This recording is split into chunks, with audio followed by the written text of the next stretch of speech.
All right, kids, welcome back to the book Tiny Steps, Big Achievements The Power of Incremental Progress, a financial autobiography available on Amazon, a book by Patrick Claremont. That's me. I'll be reading it unedited, so apologies for the, you know, what it sounds like sometimes. But would like to mention that, the best way to do something is just to start it. If you wait for it to be perfect, it'll probably never happen. You can improve on your projects as you go. And that's what I like to do. But I'm also, ADHD, and I just like to do a whole bunch of stuff. So that's what I do. Anyhow, let's get into chapter 3, Plan Z. This was May 2001, in the beginning. If you don't know where you are going, you will probably end up somewhere else. Lawrence J. Peter. Oh, I like that. Okay, when I was 25, I believed that I would be financially independent by the time I was 30. I had one basic goal: find a quick idea that would make me an easy million and make it quick, please. For some unknown reason, I believed $1 million would solve all my problems, so my plan was to make a million, quit my job, and then sit back and enjoy the rest of my life. By the time I was in my late 20s, I started to appreciate how hard it was to make a quick $1 million. As every year passed, that $1 million dream seemed to be less and less realistic. I was so sure that my next idea would be the one. What kind of things did I try? Well, you'll be glad I asked. Let's see. Uh, we were website designers, graphic designers. We had an online store. I had ideas like QCRs, which was the quick card resume. It was a resume on a business card. The brainchild made me about $500, not quite the million I was going for. We made menus, murals, chalk art. I invested in penny stocks, created Wild Crib, a cribbage game available on wildcrib.com and eBay. We also produced pamphlets, comic books, puzzles, magazines, advertising, reusable window art, and the list goes on and on. My problem has never been coming up with ideas. I have plenty of those. My problem is following through with my ideas. I would spend a few short months working on something, and then a shiny object would distract me. Suddenly, I'd be working on some new idea. Of course, my latest creation was always my best idea ever. I couldn't figure myself out. When I worked for others, I gave it my all. But when it came to working for myself, I tend to chill out a lot more. And when you're trying to make $1 million, chilling out is not the quickest way to reach your goal. I was always on to the next big idea, even before the ink dried on the present idea I was working on. Years later, in my 40s again, I realized my problem. I was chasing the money. I thought that money was my motivator. But as soon as money became the focus and not the joy of creating, I would lose interest. It wasn't fun anymore, and so I would move on to something worth spending my time on. From the time I got married at 25 to the time we started our Z plan, a lot of stuff happened in our lives. I'll try to keep it short for you. I'll give you a quick rundown. I got married, came up with a plethora of $1 million ideas. We had a child. We quit our jobs to start our art/website design business that would generate that $1 million I wanted. We ran out of money. I became depressed. We ended up on welfare. Our daughter was diagnosed with a brain tumor. She passed away. The depression got worse. We drank heavily, racked up almost $30,000 in credit card debt, and on and on and on. When my wife was pregnant with our second child, I started to realize that I had to figure out a way to live again. I needed to find a way of coping with the sadness and the depression of losing a child. I had to get back into the world. I had to find a job and support my family. I had to move forward. Right after our daughter was born, I got a job at a jewelry store over the Christmas season. I knew right away this was not going to last.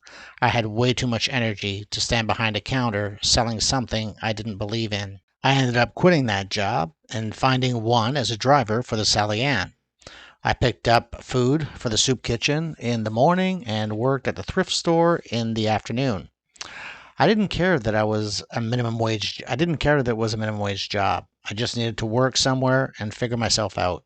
I thought I'd only be there for a few months, and as it turned out, a few months turned into 2 years. We had our third child coming, and I was still kind of lost. I was 32 years old with no clue where my life was going. I mean, how familiar is that for a lot of us, eh?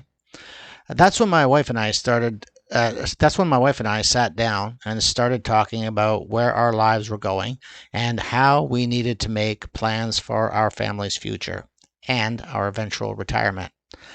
As a couple and family, we were pretty happy. Financially, we were slowly sinking deeper and deeper into debt. I had no idea how to make plans for the future. I tried for years to make that magical million, but the only thing I accomplished was digging myself into a deep financial hole. Like many people do, I turned to books for help. I read all kinds of savings, investing, and retirement books. Years before, I had read Think and Grow Rich and all the other books that were just rewrites of that great Napoleon Hill classic. Somehow, it just didn't work for me. It motivated me for a short period of time, but that's just not how my brain works. I couldn't visualize myself into anything. I am not a visual thinker. I am a verbal thinker. My wife can close her eyes and see images in fine detail. When I close my eyes, I see the back of my eyelids. I had to find a way to solve this seemingly unsolvable puzzle. That was my future. Yeah, the unsolvable puzzle that was my future. I had to engineer a way for me to set a goal and achieve it. But how? Then it hit me. What if I started from the end and worked my way backwards?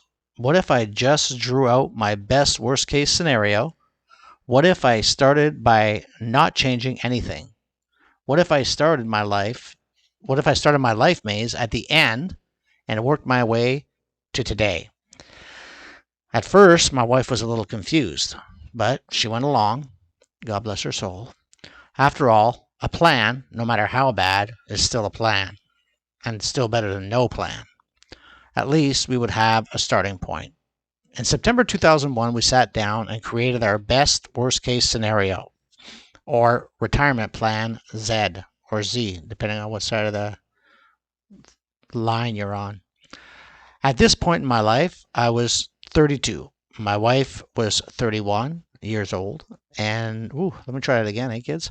At this point in my life, I was 32. My wife was 31-year-old stay-at-home mom. And we had 2 kids, one aged 2 and the other 1 month old. This is what our Z plan looked like at the time. I work for minimum wage until I'm 65. We rent our whole lives, an apartment in a building, not a house. This way we can minimize the risk of people selling the building and having to move out. It would also have kept the rent reasonable. Raise the kids, see them move out on their own. Slowly and methodically pay off all of our debts. At the time, we had just over $25,000 of credit card debt at a 20% interest rate.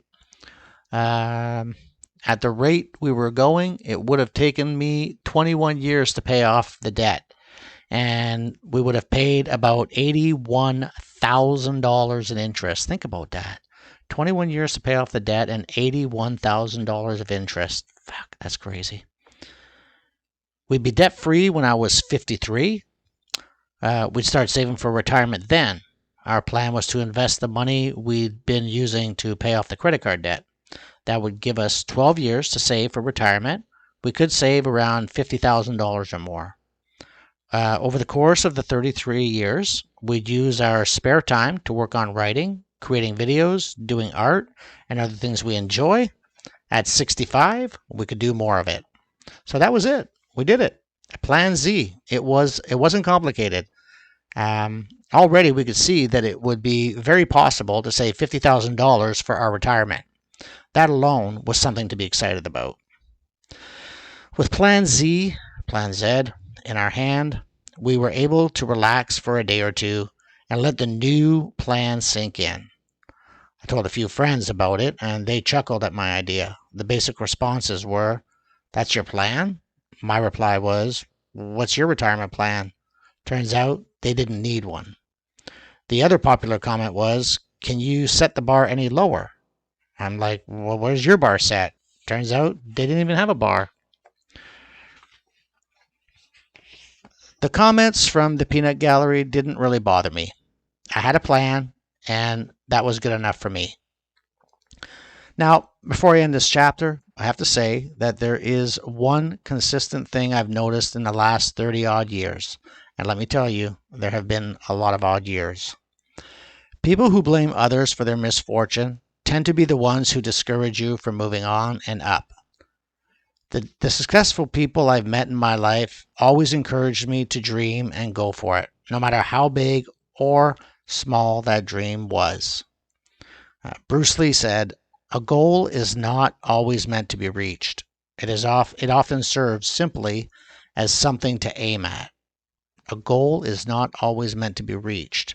It often serves simply as something to aim at. And I'll finish it this way, kids, that it's so true. Like all the rich, famous, happy people I know, and it's not all about wealth. I know a lot of people like me who are very happy and who aren't multimillionaires. They do tend to encourage. The negative people, the people who put you down, the people who ridicule you for your ideas, those are usually the people who stay down. And so, yeah, it's possible that there's some rich people out there that are like that. I mean, I'm sure if you look at, some of the billionaires out there, they tend to be, anyways, I'm not going to go there. Anyhow, what I'm saying is that most people find people in your life that will encourage you. I guess that's what I'm trying to say. Then try and find those people and try and spend more time with them and pick their brains because they're the people that you want in your life. All right, kids, that's it for this chapter. We'll see you next time. I appreciate you, and I appreciate you listening. All right, have a good one.